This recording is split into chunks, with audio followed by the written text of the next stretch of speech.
सुमंत्र जी महाराज को भगवान श्री राम ने बरबस भेजा है। बरबस राम सुमंत्र पठाए और स्वयं प्रभु सुरसरी गंगा के तट पर आए। अब गंगा पार करके प्रभु उस ओर जाना चाहते हैं। एक नौका गंगा की तरंगों के साथ नृत्य करती हुई किसी के पावन चरणों की प्रतीक्षा करती हुई किनारे पर लगी थी। बहुत सुंदर प्रसंग है, ध्यान दीजिएगा मेरे प्यारे सभी लोग।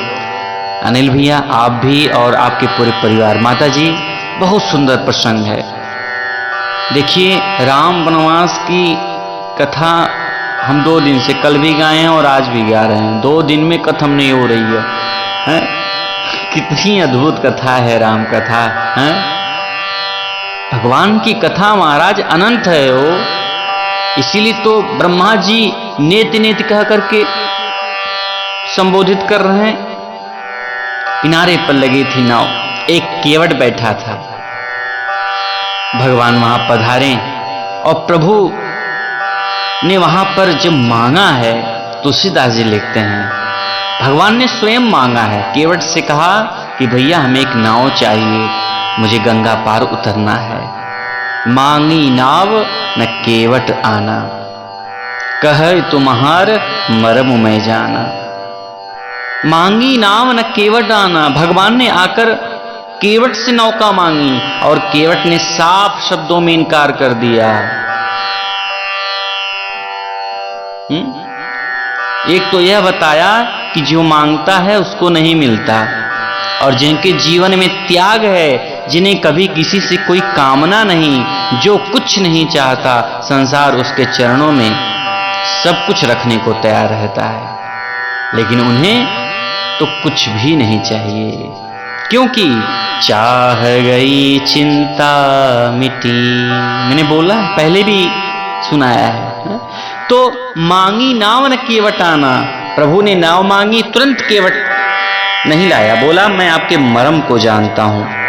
राम जी सुनकर घबरा गए, भैया यह मेरे मर्म को जानता है? अरे श्रृंगवेरपुर का एक साधारण नाविक मेरे मर्म को बड़े बड़े ऋषि मुनि नहीं जान पाए हैं? ये मेरे मर्म को जानता है? अरे जब भगवान प्रकट हुए तो तुलसीदास जी कहते हैं कि मास दिवस कर दिवस भा मर्म न जाने कोई। भगवान की जब बारात अयोध्या से मिथिला पहुंची तो मिथिलेश कुमारी सीता जी को पता चला, तो सीता जी ने रिद्धि सिद्धि को बुलाया और आज्ञा दी कि जाओ जन्माष्टमी में बारातियों को सभी प्रकार की सुविधाएं उपलब्ध कराऊं और बारातियों को मेरे पिताजी की तरफ से कोई कमी ना प्रतीत हो। और रिद्धि सिद्धि ने जन्माष्टमी में सुख संपत्ति उपलब्ध कराई कि अयोध्या के लोग चकित रह गए। ऐसा सुख तो वे धन धान्य से परिपूर्ण चक्रवर्ती सम्राट की नगरी अयोध्या में भी नहीं पाए थे महाराज। तो लेकिन इस रहस्य को राम जी की सिवा और किसी ने नहीं जाना। यह सब सीता की शक्ति का प्रताप है। सीता तो साक्षात श्री हैं, ऐसे कई मर्म की बात है। अरण्य कांड में जब गोस्वामी जी सीता अपहरण करके सीता अपहरण प्रकरण लिखते हैं, तो वहां लिखते हैं कि लखन जी को कंदमूल फल लेने के लिए भेज दिया और भगवान ने सीता जी से कहा तुम पावक मोह करो निवासा। इस रहस्य को किसी ने भी नहीं जान पाया, लक्ष्मण जी को भी नहीं पता था। रामायण में कितने ही मर्मों की बात है। 14 वर्षों के वनवास के बाद पश्चात जब प्रभु श्री राम अयोध्या पधारते हैं तो सब उनसे मिलने के लिए लाए थे। भगवान ने सोचा जब तक प्रत्येक व्यक्ति से मैं व्यक्तिगत रूप से नहीं मिलूंगा तब तक लोगों को संतोष नहीं होगा। उसी समय भगवान अमित रूप में प्रकट हो गए। अमित रूप प्रकटे तहीं काला और जथा लोग मिले सबही कृपाला। यथा योग्य सभी से एक साथ एक ही क्षण में प्रभु मिल गए। ऐसे कई मर्म हैं जो बड़े बड़े ऋषि मुनि नहीं जान पाए प्रभु के मर्म को। शेषावतार लक्ष्मण तक प्रभु के को मर्म को नहीं जान पाए, और श्रृंगवेरपुर का एक साधारण सा नाविक कहे कि मैं तुम्हारे मर्म को जानता हूं, तो प्रभु को डरना तो स्वाभाविक ही था। आखिर बात लीक कहां से हुई, और हुई भी तो इस केवट तक कैसे पहुंची? आश्चर्य है। भगवान ने ही पूछ लिया कि अच्छा भैया जरा बता दो, तुम मेरा कौन सा मर्म जानते हो, थोड़ा बताओ। तो कहता है चरण कमल रज कहूँ सब कहीं, मानुष करणी मोरी कछु अयहीं। अरे आपके चरण कमल की रज में ऐसा कुछ जादू है कि वह जड़ से चेतन बना देता है। एक सल्या को अपनी चरणों का रज का स्पर्श हुआ तो वह अहल्या बन गई। आप विश्वामित्र जी के आश्रम से मिथिला जाने के लिए निकले तो मार्ग में कोई एक शिला ही पड़ी हो, हैं? ऐसी बात तो नहीं थी। वन तो वन पथ था, वहां तो कई शिलाएं रही होंगी, लेकिन आप किसी शिला के पास जाकर के नहीं रुके। आपके चरण तो विशेष शिला के पास जाकर के ही रुके। तब उस शिला को देखकर आपने मुनिवर विश्वामित्र जी से पूछा, हाँ पूछा मुनि शिला प्रभु देखी, सकल कथा मुनि कहा अभिषेकी। क्योंकि आप अंतर्यामी हैं, आप जानते थे कि वह शल्या नहीं अहल्या है, यह शापित है, इसलिए उसी के पास आप गए, फिर वह शल्या अहल्या बनी है। मुझे तो शंका इस बात पर है कि यहाँ इतनी सारी नौकाएं हैं, फिर भी आपके चरण यहाँ मेरी नौका के पास ही आकर क्यों रुके? अवश्य यह भी कोई शापित जीव है। कहीं आपके चरणों की रज के स्पर्श से मेरी नौका भी नारी बन गई तो महाराज मेरी तो आजीविका ही चली जाएगी। दिक्कत तो और भी है, छुअत शिला भय नारी सुहाई। प्रस्तर शिला को आपके चरण का स्पर्श हुआ तो ऋषि पत्नी हो गई। तो हे भगवान, वह तो पत्थर था और मेरी नौका तो काष्ठ की है, पत्थर की नहीं है, ये काष्ठ की है, नरम है। वो तो बहुत क्लिष्ट होती है, लेकिन यह तो नरम है। जब पाषाण से ऋषि पत्नी हुई तो काष्ठ से तो कोई देवी ही प्रकट हो जाएगी। फिर उस देवी को मैं कहाँ रखूंगा, कैसे संभालूंगा उसे? अरे साधारण नारी होती तो बात अलग थी, हम मजदूरों के साथ वह भी मजदूरी कर लेती, उसके खाने पीने की व्यवस्था किसी प्रकार हो जाती, पर उस देवी से तो हम मजदूरी भी नहीं करा सकते। फिर उसके लिए रहने के लिए मंदिर बनवाओ, पूजा करो, घंटी बजाते रहो, दोनों समय उसकी आरती उतारो। अब नौका चलाएंगे कि दिन भर उसकी परिचर्चा करेंगे, उसकी पूजा पाठ करेंगे? एक तो नौका गई, दूसरे किसी के कायम लायक भी बने रहे तो बड़े बवाल खड़े हो जाएंगे, इसलिए इस खतरे से मैं नहीं खेल सकता। भगवान ने गहरी सांस छोड़ते हुए सोचा, अरे राम, हम सोच रहे थे कौन सा मर्म जान गया। बोले भैया कोई उपाय?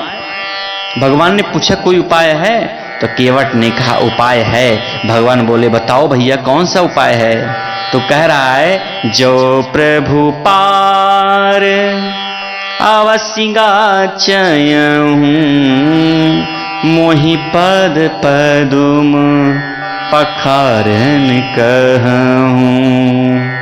प्रभु यदि आप पार जाना चाहते हैं तो मुझे चरणों को धोने के लिए कह दीजिए, मुझे चरण धोने दीजिए। केवट ने मांगा नहीं है, क्योंकि मांगने वाले तो राम हैं, केवट से मांगा है। तो केवट तो दाता है, दाता मांगता नहीं, इसलिए सुझाव दिया क्या?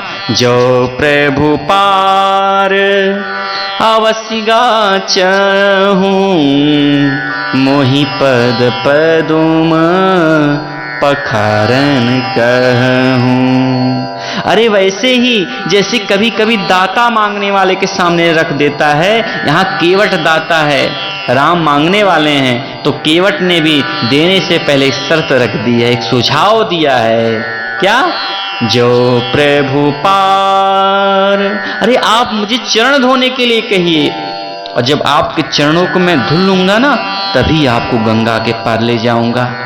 आप चिंता ना करिए, मैं आपको सुरक्षित पार कर दूंगा और आपसे उतराई भी नहीं लूंगा। केवट कहता है कि मैं उतराई भी लूं तो कैसे, आखिर आप भी तो हमारी जाति के हैं, अरे आप हमारे जाति के भाई हैं। यह सुनकर तो लक्ष्मण जी की आंखें क्रोध से लाल हो गई। आखिर ये केवट अपने आप को समझ क्या रहा है? प्रभु इतनी विनम्रता से इससे नाव मांग रहे हैं और यह स्पष्ट इनकार कर रहा है, यहां तक कि हमें अपनी जाति में शामिल कर रहा है। कह रहा है आप हमारे जाति के हो, और जाति भाई से नाविक उतराई कैसे ले सकता है? अरे हम और इसके जाति भाई, लेकिन केवट कहता है आप मेरे जाति भाई हो, हम दोनों एक ही तो काम करते हैं। आप जैसे यात्रियों को मैं नदी पार उतारता हूं, तुम केवट भवसागर खेरे, अरे आप भवसागर से लोगों को उतारते हो। इसलिए हम दोनों ही जाति भाई हुए, और एक जाति भाई दूसरे से उतराई लेने के लिए विषम नहीं सोच सकता। मैं आपसे गंगा पार उतराई नहीं लूंगा, और वैसे भी आप मेरी उतराई दे भी नहीं पाएंगे। अब तो लखन जी क्रोध के मारे महाराज उनका पारा चढ़ता जा रहा है। आखिर यह हमें समझ क्या रहा है? हम लोग चक्रवर्ती सम्राट के राजकुमार हैं, हम अब इसकी उतराई नहीं दे पाएंगे। पर केवट का कहना भी ठीक है। अरे आप होंगे राजकुमार, परंतु इस समय तो तापस वेश में हैं, और तपस्वियों के वस्त्रों में कभी जेब नहीं हुआ करती मेरे प्यारे, तो पैसा रखेंगे कहां? इसलिए केवट कहता है कि आप दे नहीं पाएंगे, और आप चिंता न करिए, मुझे उतराई चाहिए भी नहीं।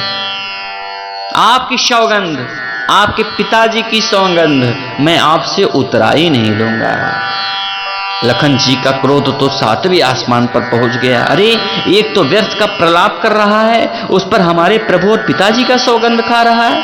अरे तुझे सौगंध खानी है तो अपने बाप की खा, है? हमारे पिताजी की सौगंध क्यों खा रहा है? तुरंत उन्हें निसंग से बाण निकाल कर धनुष पर चढ़ाया, और केवट को मारने के लिए जैसे ही महाराज ताना, आज इसे खत्म कर दूंगा। लेकिन केवट लखन जी की ओर देख करके हंसने लगा।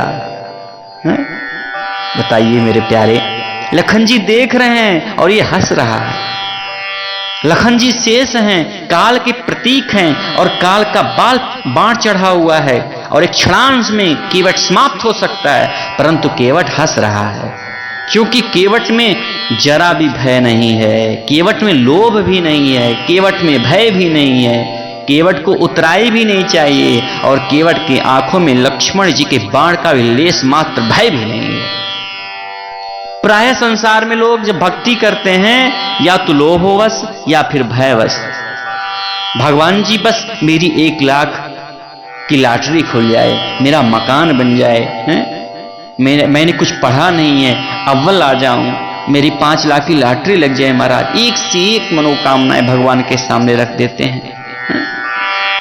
केवट की भक्ति में न लोभ है ना भय है, केवट लक्ष्मण के बाण के सामने भी निडर खड़ा है, और लक्ष्मण जी को आवेश में देख करके कह रहा है कि भगवान आपका छोटा भाई आपका अनुयायी नहीं लगता।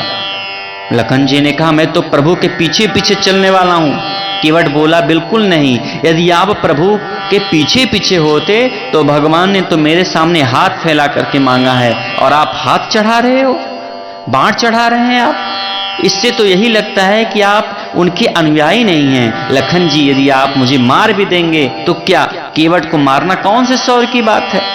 अरे मुझे मार भी दिया तो और ही समस्या, अब पार कौन ले जावे? वैसे भी मारने से तो मेरा ही फायदा है।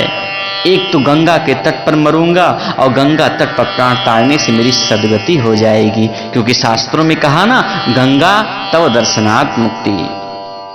और दूसरे भगवान का दर्शन करते हुए मरूंगा, मेरा उद्धार ही होगा। क्यों? जाकर नाम मरत सुख आवा, जाकर नाम मरत मुख आवा, अधमहु मुकुत होई श्रुति गावा। अरे तो मैं प्रत्यक्ष प्रभु का दर्शन कर रहा हूं, अगर मैं मरूंगा तो मेरी तो सदगति पक्की है। और तीसरे में जब मरूंगा और मरने पर मेरी जो शमशान यात्रा निकलेगी, तो अपने कृपालु दयालु स्वभाववश प्रभु अवश्य मेरी अर्थी को अपना कंधा देकर धन्य करेंगे।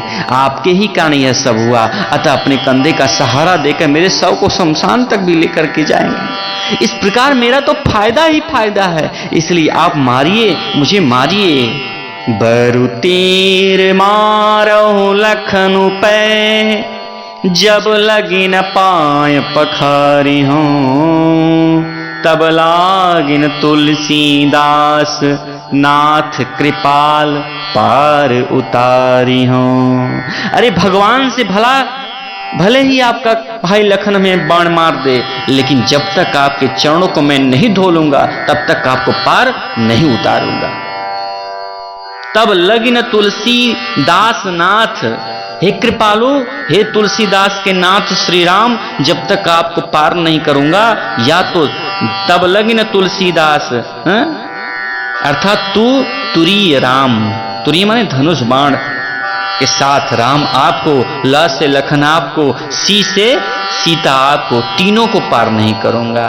तुलसी का अर्थ यही है, तुरीय राम, ल से लखन और सी से सीता, तीनों का जो दास है वह है तुलसीदास। तब लगी न तुलसीदास नाथ, कृपाल पार उतारी हो। यदि चरण धोने वाला मेरा प्रस्ताव आपको स्वीकार नहीं है तो एक उपाय और है। ऊपर वाले भाग में पानी बहुत ज्यादा गहरा नहीं है, आप तीनों वहां पर गंगा जी को तैरकर आसानी से पार कर सकते हैं, लेकिन वह आपसे होगा नहीं, क्योंकि प्रभु आप केवल तारना जानते हैं, तैरना नहीं। सो वह उपाय आपके किसी का काम का नहीं। इसलिए केवल एक ही रास्ता बचता है कि इस दास की नौका में पार हो जाएं, और उसके लिए मेरा सुझाव है कि आप मुझे तुरंत अपने चरण कमलों को धोने के लिए कहिए। क्या तेजस्विता है केवट की। सुन केवट के बैन, प्रेम लपेटे अटपटे, बिहसे करुणाए, चितई जान की लखन तन। केवट के उन प्रेम अपेटे लटपटे वचनों को सुनकर भगवान बड़े प्रसन्न हुए, और भगवान ने ठहाका लगा करके हंसा। महाराज बिहस हो गए। राम जी मर्यादा पुरुषोत्तम हैं, इसलिए हंसने में भी प्रभु एक मर्यादा रखते हैं। साधारणतया तो मुस्कुराते ही हैं, जोर से हंसते भी नहीं। अरे कभी तो मुस्कुराते भी हैं तो मन बिहसे रघुवंश मणि, प्रीति अलौकिक जाने। कभी मन में ही हंस लेते हैं। हास्य के भी कई प्रकार होते हैं मेरे प्यारे। कभी कभी व्यक्ति मन में हंस लेता है तो कभी किसी को पता ही नहीं चलता। कोई बात सुन करके, किसी की कोई चेष्टा देख करके मन ही मन व्यक्ति हंस लेता है, और बाहर वाले किसी को पता भी नहीं चलता। और कभी कभी प्रभु मुस्कुरा देते हैं, तो मुस्कुराहट सबको दिखाई पड़ती है। देखी राम जननी अकुलानी, प्रभु हंसी दीन मधुर मुस्कानी।